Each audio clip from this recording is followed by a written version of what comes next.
Adding a GE PowerMark Gold Load Center as a subpanel.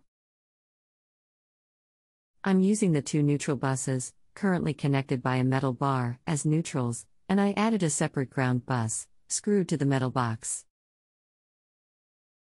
The green screw was included separately, in a bag. My 6/3 wire is coming from a 50-amp double pole breaker in my main panel. Red and black are connected to the 100-amp main breaker of the subpanel. The neutral from the main panel is connected to the neutral bus in the subpanel, and the ground from the main panel is connected to my separate ground bus. I believe this is all correct, and I believe I'm supposed to not add the green screw. However, I don't understand how the green screw works and would feel better if I did. The two neutral buses are already connected by the metal bar. What difference would it make to add the green screw? In fact, I don't even see a hole where I could add the green screw.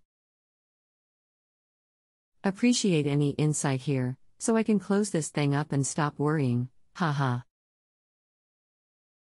Thanks in advance. Hello there and welcome to Just Answer. My name is XXXXXXXXXX. I will be assisting you today. I am an engineer with over 30 years of electrical and electronic training, repair and installation experience. I will try and answer your question accurately and precisely so that we can get you on your way. Real quick, why did you add a separate ground bar? Please let me know so that we can continue. Regards, Steve. As this is a sub-panel, the neutral and ground buses need to be separate. This is my understanding anyway.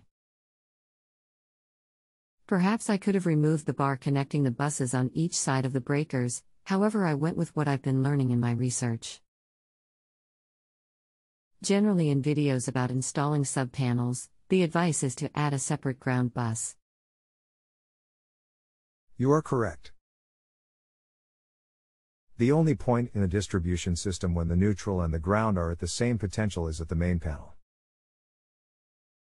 So long as your new ground bar is bonded to the metal enclosure and has a ground conductor running back to the main panel, you are fine.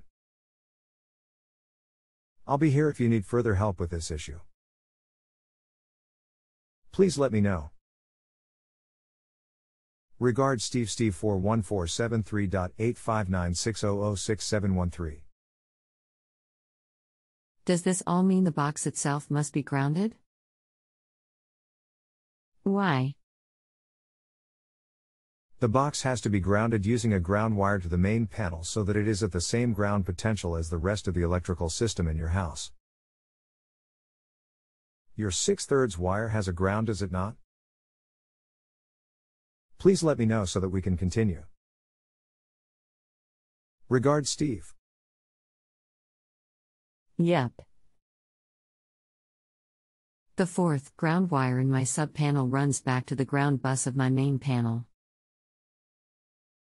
My main panel, however, has no ground other than the ground wire coming in from the service box, outside my house. Am I supposed to have a separate ground, specifically for the metal box, main panel? No. You have it correct. Main panel is grounded to incoming service ground, which connects to ground/neutral bar. Subpanel is grounded by ground wire running from main panel ground bar to subpanel ground bar, which is separate from the subpanel neutral. You have it right. I'll be here if you need further help with this issue. Please let me know. Regards, Steve. If you have a home improvement or appliance question and want to chat with an expert now, visit justanswer.com/ythi.